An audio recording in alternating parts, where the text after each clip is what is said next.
Assalamualaikum warahmatullahi wabarakatuh.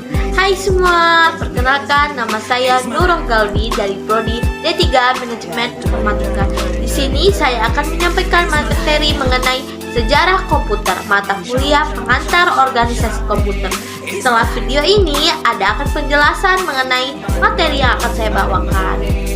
Tunggu ya dan disimak baik-baik. Baiklah, kali ini saya akan membawakan materi mengenai sejarah komputer dari generasi ke generasi. Semoga kalian suka dan mohon disimak baik-baik ya. Oke, yang pertama saya akan membahas tentang pengertian komputer. Komputer adalah alat elektronik yang terdiri dari beberapa komponen yang saling terhubung sehingga membentuk suatu sistem kerja. Sistem di dalam komputer tersebut dapat melakukan pekerjaan secara otomatis berdasarkan program yang diperintahkan kepadanya sehingga mampu menghasilkan informasi berdasarkan data dan program yang ada. Lalu untuk selanjutnya saya akan membahas tentang sejarah komputer generasi pertama. Pada tahun 1946, komputer diciptakan dengan tabung vakum sebagai komponen utamanya, beratnya hampir 30 ton. Tapi, hal ini sangat tidak efisien karena membutuhkan daya listrik yang besar serta panas yang berlebih. Generasi pertama ini masih menggunakan bahasa mesin yang hanya bisa dimengerti oleh komputer itu sendiri. Inputnya menggunakan sebuah pita kertas dan punchet card dengan output berupa printer yang mana pada waktu itu membutuhkan sekitar 1 juta dolar hanya untuk mendapatkannya. Ciri-cirinya yaitu pertama, prosesnya kurang cepat, kedua, daya simpanannya kecil, tiga, suhunya cepat panas sehingga membutuhkan sebuah pendingin, keempat, ukuran hardware sangat besar sehingga membutuhkan ruangan yang luas.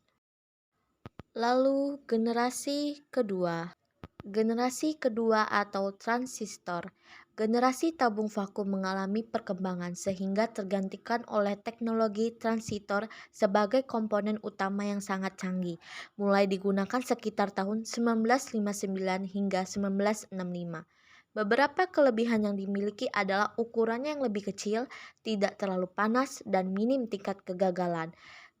Generasi ini sudah tidak lagi menggunakan bahasa mesin seperti sebelumnya, digantikan dengan bahasa Fortran dan CBOL, sehingga bisa dikatakan bahwa komputer transistor adalah lebih baik dibanding tabung vakum. Ciri-cirinya adalah sebagai berikut. Pertama, proses operasi lebih cepat. Kedua, mengembangkan magnetic core storage sebagai memori utamanya. Ketiga, orientasi penggunaan program tidak hanya pada orientasi bisnis tapi juga orientasi teknik. Keempat, mampu melakukan proses real time dan real sharing. Lima, bahasa pemrograman tingkat tinggi. Lalu yang ketiga adalah generasi ketiga. Generasi IC ini disebut dengan generasi ketiga. Bentuk transistor diperkecil kemudian diletakkan pada IC bersama beberapa resistor dan kapasitor. Pertama kali dikembangkan oleh Jack Kilby yang merupakan seorang insinyur listrik. Kelebihannya adalah lebih cepat dan efisien.